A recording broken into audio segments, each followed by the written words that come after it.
Welcome to the American Dream in the Eyes of Immigrants podcast. I am your host, Heidy De La Cruz, and I am on the mission to change the narrative of immigration, one immigrant story at a time. Well, my name is Daniela.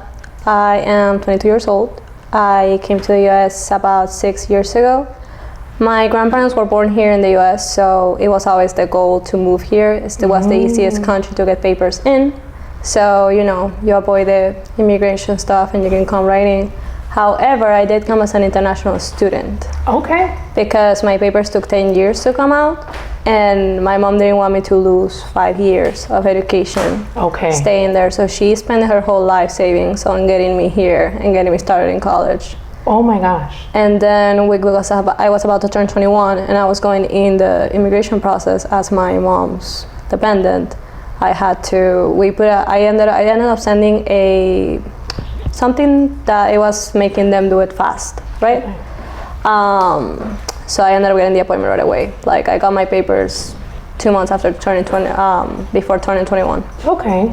So you said a lot, 10 years for the process to go. And I want to highlight that because there's a lot of misconception that people are like, get in line, kind of thing to like come at. It's like, well, it changes a lot. Yeah, I was like, there is no line. And, depending on which country you're coming from and everything like that, is like, you can't wait the 10 years or however many years. For example, Mexico right now, for, let's say, a sibling to sponsor another sibling, it takes up to 19 years for that to go through. And like, a lot of people don't know that. So I just wanted to highlight that because like the whole process could have taken you 10 years, and that's 10 years, I don't want to say wasted, but it's like you can do a lot in those 10 years. Especially because even now, let's say I had to take even after getting my green card, I have to take a year off from college because they still wanted me to pay out of state. And they were like, oh, we have to prove that you're a Florida resident. I'm like, well, what about the 3 years of education that I've been paying you as an out-of-state tuition? It's obvious that I've been living here in Florida. Did you graduate already? I got an AS, but I'm going into full SAE now to get my bachelor's. Bachelor's in what? The same thing, media communications. Okay, cool. And towards the end of the episode, we'll talk about your business and the things that you do. All right. Do you remember when you first got here, like how you felt? How was that, like coming to a new country as a 17-year-old? Well, back then, my relationship with my mom wasn't top-notch. Okay. And I grew up in a home where my mom was always working because my dad wasn't there, and I was very by myself. So the part of being by myself wasn't as important to me in the moment. It was more of, I got to a family member's house. It's my uncle's ex-wife, and she was charging me $700 for a room that had like a single bed. In 2017, that was really expensive for a room. Yeah. You will get like basically a studio for $700, right? And she was like, oh, food is included. But then I didn't have any food in the apartment or stuff like that. Or let's say I was taking the bus back then and it was in OVT that I had to take the bus. So at night it was a little dangerous. It was more about the scary part. Yeah. When I was alone at night, coming from certain places. And I was going to school full time. And then I got a job at the Florida Mall, which was the only place where I was able to get something as an underage, no papers person. And I was doing 60 hours a week in there. So let's say the first year or so, I was only sleeping about 2 hours a night. Oh my gosh. Oh my gosh. So it was very hard, challenging as you got here. Yeah, I got to the point where I was like, you know what? I'm going to get a boyfriend so that I can move in with a boyfriend, So we can rent an apartment together. Yeah. That was my solution. So I was like, okay, no more silly dating. I gotta date someone that, is ready to settle. Yeah. So I started dating my ex, who he basically let me use his social to start my own business. Because I was working in a sales position at a lash place, but I already liked lashing myself. Okay. So I started doing it by myself at the same time as I was working there. And I was like, okay, I'm already making a good amount to pay my part of rent and be okay. Yeah. So I started using his social for my business. I helped him build his credit as well. Like, let's say if I had to do a payment for college that was like $2,000 that month, I could do it with credit card and then, pay it back. Obviously, he wouldn't help with money, but the fact that he let me use his social or his cards, that helped a lot. So I'll always be grateful for that. Yes. So after I moved to our apartment, it was all, going up way better, especially the food. I was weighing like 200 pounds. Oh my gosh. And then when I moved to the apartment, I started cooking. I lost so much weight. Yeah, I'm not eating out as much. Mm-hmm. Yeah. Before you moved to United States, had you been here before? Yeah, you had visited? Yeah, my family, they bought the first house here in 2007. Okay. So I used to come for Christmas every year. Okay. It was like our family tradition type of thing on my dad's side. And then with my mom, she started bringing me to Disney around 2008. Okay. So most times I had 2 opportunities to travel here. Yeah, so you were familiar. Yeah, I know I was very lucky in that sense. Yeah, that's nice.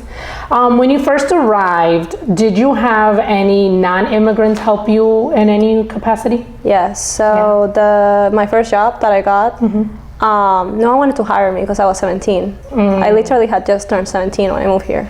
When you're underage, no one wants to hire you. So this guy was like, okay, I'll help you, I'll hire you. Yeah. So in a way, maybe he wasn't because he was underpaying me, but at the same time, no one wanted to hire me.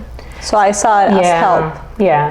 Yeah. And then he also understood that I was in college. So he will give me, no one had 2 days off, I had 2 days off.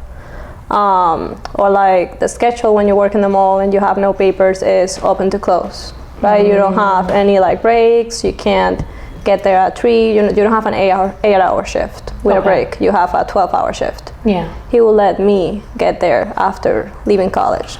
So every day I will get up really early, get to school in the bus, take the bus, get to work. And he was okay. Like he knew if the bus will be behind, he'll be okay with that. He'll be fine. Okay. So in a sense, he took a chance on you. I mean, a lot of people did in a way, because I had my ex was an immigrant, but I also had this lady who hired me at the LastPass.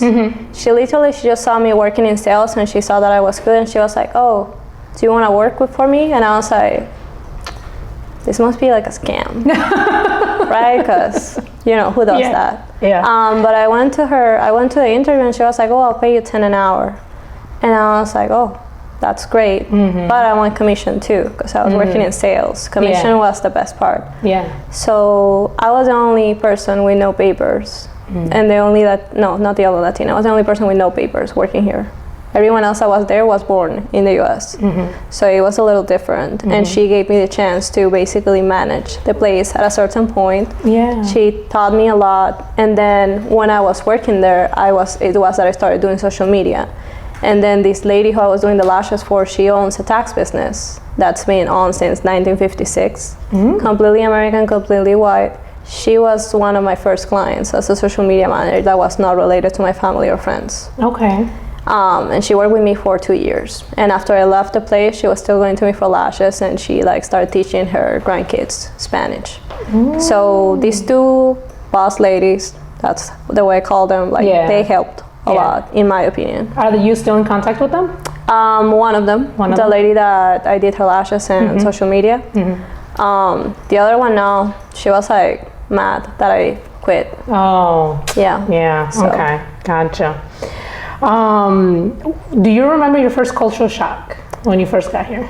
Or it could be when you visited, because you visited before. So just your first culture shock. That's If I am honest with you, I grew up basically in the richest part of Venezuela. Okay. Which is also the smallest town. Okay. And there was a lot of entitled kids and people with money who wouldn't appreciate work, or that will think it's okay to say certain things that for me are disrespectful. And I feel like Americans are very forward with that. Okay. When they feel bad about something, it's not that they're too sensitive, it's that they demand respect. So when I moved here, it was more like people appreciate people who work hard in the US. And I am a hard worker. So for me, it was more of, I actually like it here. Okay. And I started building better relationships, better friendships. People who I could talk and go out with, but that at the same time were responsible, and that they knew that they had to work for what they had. In Venezuela, it was more like, you have to give it to me. And that was the people I was surrounded by. Okay. I'm not saying I don't like my country, I like my country, but the people in my city and the school I went to, it was this type of people. And up to date, I can tell you that maybe they are now same age as I am. And yes, I'm planning to go to Europe next year for a whole month. They do that every year, but their parents pay for it. Yeah. That's the There's a lot of difference. things handed to them. Yeah. Yeah, I don't like. I mean, I'm okay with things being handed to you if you put the work in after they hand them to you. But if people just hand you stuff Just because. and everything, you get everything just because, and you never learn how to do anything. You don't appreciate. You don't appreciate things at all. Yeah. Yeah. So it was not a culture shock. It was more of this is the way it has to be. Yeah. Okay. I like that. You're a hard worker and you work for what you want, and look at you now. What would you say was your biggest struggle in adapting to living here, if you had any? My biggest struggle. I don't want to say I didn't have any because I know I did. Maybe not having a car. Oh yeah, because is it like in DR in Venezuela, like you can walk everywhere? I had a car. Oh, you had a car. You had a car. I had a car and a chauffeur. Okay, because in DR, por lo menos, like you can walk, or like they call it public transportation, but really it's like an Uber thing, you call it whatever. So like you don't really need a car, but it's not like here. Here you need a car. I know. I know. So. Well, yeah, Florida has terrible public transportation. I remember spending 4 hours in a bus, where if I had a car, it would have taken me 20 minutes. Yeah. Oh, so yes. yeah, I guess not having a car, taking the bus, learning how to do public transportation was the biggest struggle for me. Yeah, and you said you had a chauffeur, so I've never had a chauffeur. Yeah, well, my mom didn't want to take me, so she paid someone. Oh, okay. It was just her and me, so she was busy. And, Gotcha. Okay. I eventually want to have a chauffeur. I don't like driving. So if I could have somebody to drive me around. I don't think I don't like driving, but I don't think I will have. You don't think? No. I think it's a waste of money, honestly. Okay. That's what Uber is for. There you go. Oh man. Now that you're older and you've been here for a while, the podcast has been listened to in different countries. And so like I like to ask my guests, like what advice would you give to, let's say, a listener who may be in a different country who's thinking about moving to the United States?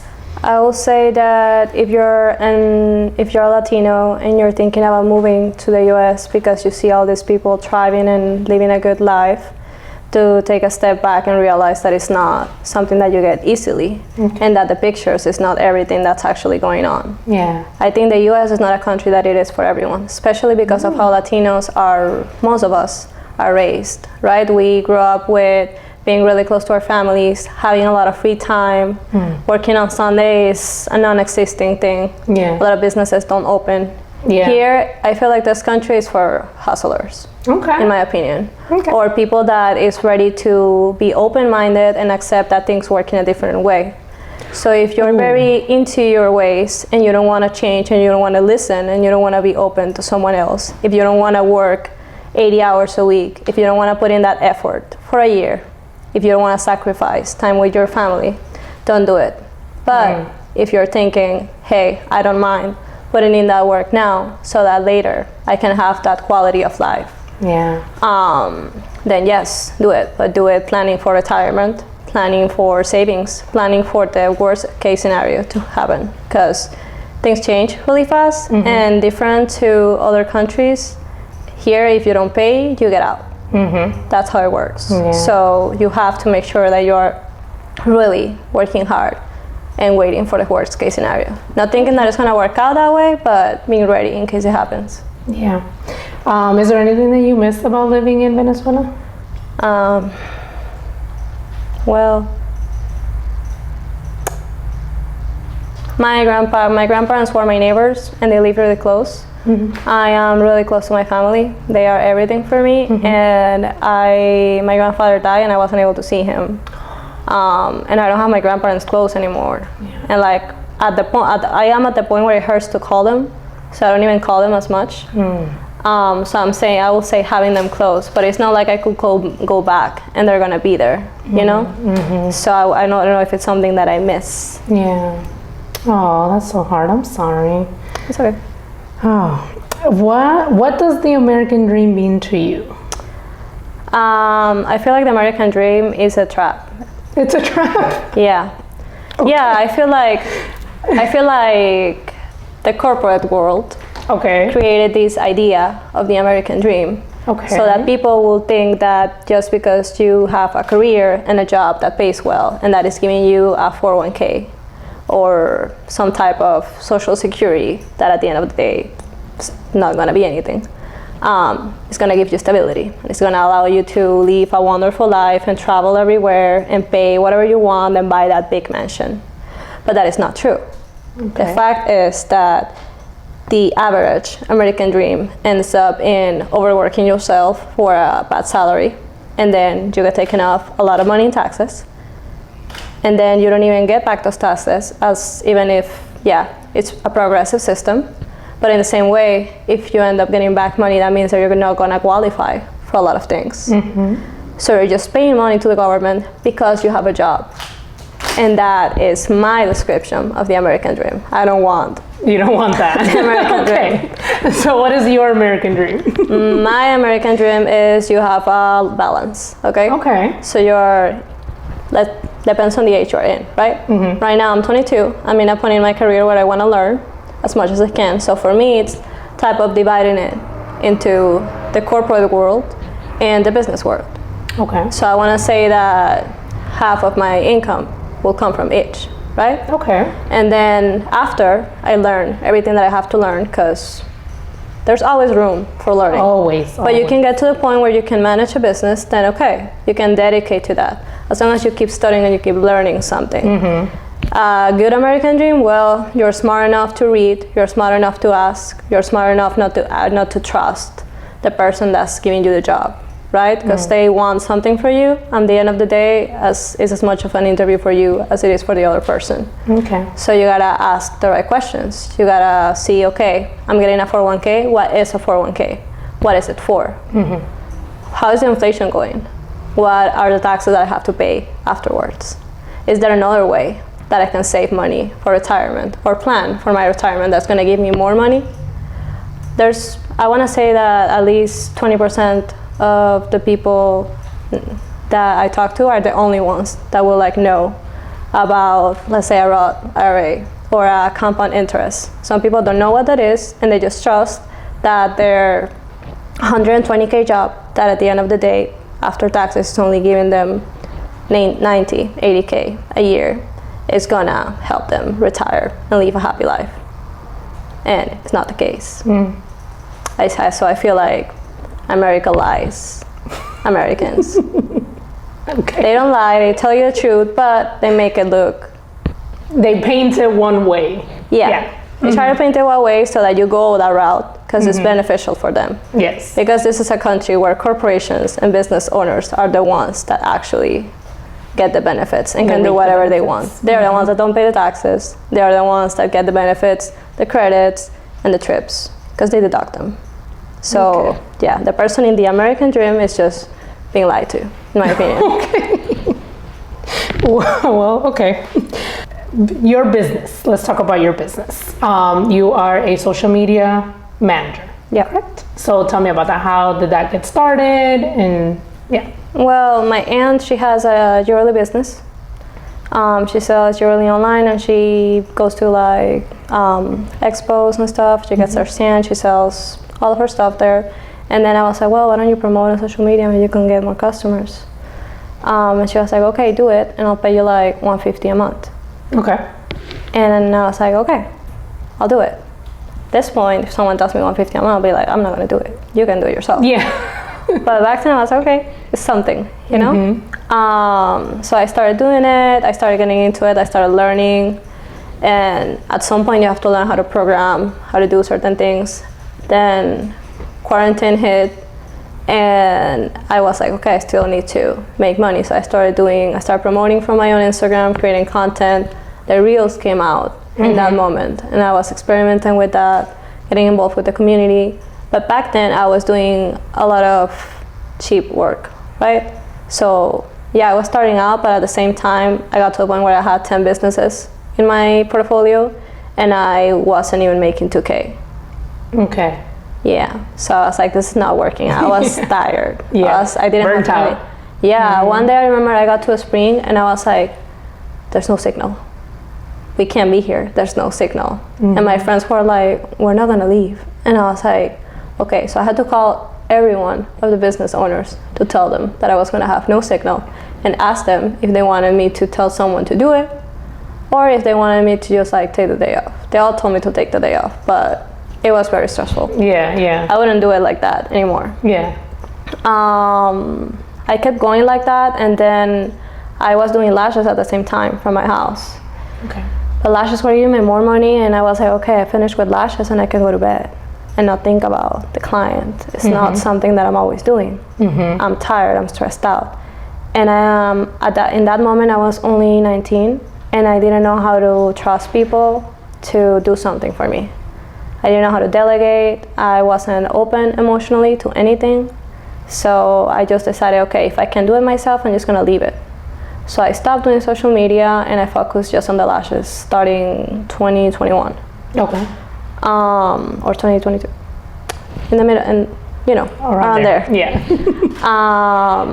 And I focused on the lashes. And then my grandpa died, and I broke up with the guy that helped me all of that time. And I broke my leg, and I had and then I broke mi tobillo. Your ankle? Yeah. And then what else? Oh, I had to take that year from college because they told me that I couldn't get in. Something else happened. I had a big fight with my mom. No. And I don't remember what else happened. It was I had a birth control on that was causing me a lot of damage, and that my body couldn't handle because the hormones don't match my body, apparently. I didn't know that. So I basically just fell into depression. I didn't know what to do. So I took a whole year to go to therapy, work some things out, learn about myself. And that was when I met this guy who I fell in love with, and I realized, I can actually feel these things. I thought I just wasn't made for that. So I started learning a lot of things. I started trusting people. I started expressing my feelings better. And even though that's not something that people talk to you about daily, related to business or career-wise, if that side is not okay, you won't be okay. You can't be a good person without learning about your flaws. That doesn't happen. Or a business owner, yeah. Yeah. So when I started feeling better, I started getting back into it. I got a corporate job in marketing, and then I started pitching clients. I spent 6 months doing proposals every week, getting people to say no. And then I got the first one, and so on. After the first one, it was a success. With the Joint Chiropractic, it's a big franchise, and they trusted me with social media. That gave me a name. I ended up getting more and more clients. Obviously, my prices were higher. My process was higher. Every time someone will say no, I will create something new. So the first time someone said no, I created a proposal template. That took me like 10 hours to work on. Now I can just put in the information. When I got my first client, I did my first contract. So I didn't have money to hire a lawyer. So I did some research, and I found this app called Rocket Lawyer that I can just search for a contract on anything and change a few things. So I did that, and then a content plan the first time took me like 6 hours to do. So I just kept working on stuff. I was like, okay, I need a website, I need a portfolio, I need this, I need that, I need this to look better, I need a videographer. So I started focusing more on building the relationships with those people instead of getting them as clients. Because at the end of the day, it's not like I don't need a friend. And it's not like I don't have anything to learn from you, Yeah. Yeah. There's a lot of things that I can learn from my clients. They're really smart. Every time I talk to them, I just stay there. Let's say my contract says 4 hours, I'm there for 8. Wow. I don't care. At the end of the day, I'm learning something. You're learning, and that's valuable. Yeah. So when I started seeing it like that, everything just started kind of like flowing. And now I honestly, I get up really happy because I love my job. And I'm like overworked, and I'll be like happy because I try so hard to get to the point where just having 3 clients, I can live by, when back then I had 10 on top of me. Yeah. And then this month I hired my first assistant. Okay. And I'm not gonna lie, the first week I was anxious, stressed out. Like delegating and everything? Yeah, I was like, why don't you know this? Oh my God. You need to know how to know this. I mean, You can Google it. Oh my Google God. it. That's my answer for everything. Google it? Yeah. I remember my ex was asking me like something out of business, and I was like, I already gave you the website. Why don't you just read it? He's like, yeah, but I don't know. I saw the titles. And I didn't understand. I'm like, well, if you only read the titles, you're not gonna understand. Yeah. Well, people need to get their content in different ways, though, because like you're a reader, right? I'm a reader too, but some people like need to listen to it or see it, like visual learners or whatever. So I know you're right. My patience is just not there, right? So with my assistant, I had to like, okay, let's schedule a Zoom meeting, okay? So I scheduled a Zoom meeting, and I kind of like went in and showed him how everything was flowing. Mm-hmm. And then I had like a personal thing happen, and I was like, okay, I'm gonna need help because I don't feel good today, and I know that I might not feel good this week. So I had to like give him my email password. Oh. So I gave him my email password, and I was like, listen, I'm giving you my email password, so because I made him sign a non-disclosure agreement. There's an app for you to share emails or passwords, and they don't know it. I'll tell you about it. Okay. Cool. Good to know. Well, I already gave him. Well, you can change it, and then that's what he told me. I was like, well, he told me, well, if you want, you can change, because he noticed I was nervous. Yeah. And he was like, well, if you want, you can change the password later. And I was like, no. If I want to get to the point where I want to get to, I have to start trusting people. Okay. And delegating on people. So I'm going to learn with you. Okay. So yeah, the first 2 weeks he was like, But now I'm like, honestly, this week I was he was a lifesaver. Okay. Even though every time I'm gonna like, last week I paid him, and I even put in a little more just cause. Aww. I mean, I feel like he deserves it. I'm that type of person. If you're doing a good job, I know. Yeah. But you gotta get paid. Same thing with me. If I'm doing something and I'm doing way too good, I'll be like, hey. Do you think you're a good boss? Depends on the day. Depends on the day. I don't reply really fast. And I'm like, well, I told him when I had like a flyer for the person that I was looking for. Yeah. And it said, no voice notes. Because I hate voice messages. Okay. That's why I don't listen to podcasts. See? I'm going gosh. Okay. Yeah. So when I see a voice note that says 2 minutes, You're not? No, I'm not gonna listen to it. Doesn't matter who it's from. You can be my biggest client, you can be paying me $10,000. Oh my gosh. And I'm not gonna read it. It's just too much. Why don't you send me an email? Oh my god. So you are a very like, I need to read it. Like that's you. Let me read if you send me a content. voice message explaining me how to do something and it's over 30 seconds, I'm not gonna understand. I'll text you like, hey, so to summarize, this is what you want me to do, right? And you type it in like slower. Yeah. That's my way to go. And I don't mind admitting it. I mean, I don't understand everything.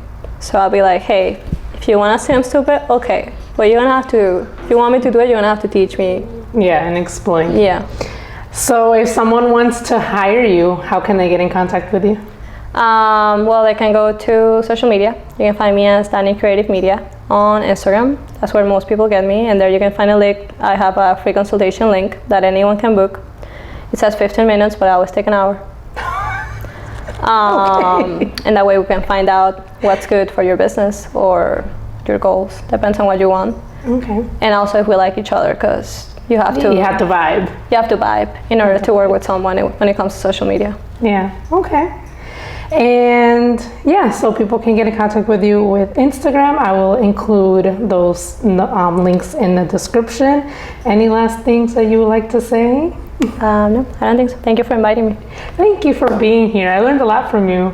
Really? Yes, I did. I feel like I don't know how to teach. That you don't know how to teach? Why? I don't know. The other day I gave a social media class and I was like, can you guys ask me questions? Well, maybe you did so great that they didn't have questions. They asked. Oh. Yeah. They asked like 20 questions, but then from the questions came more questions. And more questions, yeah. It was supposed to be 30 minutes and it took an hour and a half. They want me to do it again, so I'm guessing it was okay. Oh, man. Nowadays, I just let it flow. I used to stress out, but now I'm like, you know what? It's going to be okay. God's way is the way. Was this your first class teaching? In English, yes. Oh, in English? Okay. Because I have done assessments before, but they're always in Spanish. For some reason, the person booking is always Latin. Now, most of my clients are Americans, so everything is in English, but they all hire me to do it for them. The only one that I have is, Yara. She's the only one that I have frequently that I talk to, and we speak English as well because, Latina, but Spanish is not the same. So that's an interesting thing that you just said, and I know that we're wrapping up, but it is interesting that a lot of Latinos, we speak Spanish, but it's like when we get together, we tend to speak in English. Well, the way I see it, we're moving into a country whose first language is English. You cannot get upset by someone not speaking Spanish in the US, but you can get upset by someone not speaking English. If you're going to move to a country, you have to adapt. Yes, but English is not the official language. No? No. Really? Mm-hmm. The United States doesn't have an official language, which is a big misconception. But I'm just like, yes, you have to adapt and you have to learn the language 100% because everything is in English, I mean, you know what? When I'm with my friends and it's not work related, we speak Spanish. Oh, okay. But if it's a business meeting, unless I see that they're from the same country that I am. Oh, okay. If they're from the same country that I am, or if they're Colombian or Venezuelan, I'll speak Spanish. Okay. But if they're from another country, I speak English because there's a lot of Dominicans and Puerto Ricans that are born in New York. Okay. And they come here, so I cannot assume that they were born outside of the US. Do you change, if you were to speak to someone in Spanish who's not Colombian or Venezuelan, do you change your accent? No. Well, the thing is that my mom is from a part of Venezuela that's close to Colombia. Okay. I've been to Colombia a few times. If I'm going on vacation, I have to choose between Venezuela and Colombia, I go to Colombia. Okay. So I kind of already know. My ex is Colombian too, so I know the verbiage, I know the slangs. It's not really a problem. Okay. No, I asked because I realized with myself and like some of my family members, like if we'll talk to somebody who's not Dominican, we change our accent. Oh. I don't know why. So I've always asked that. Like, I think I even asked people on my Instagram a while ago, like Hispanics, like do you tend to change your accent when you talk to somebody from a different country? Not, and some people said yes, some people said no. It's like, I wonder why, but yeah.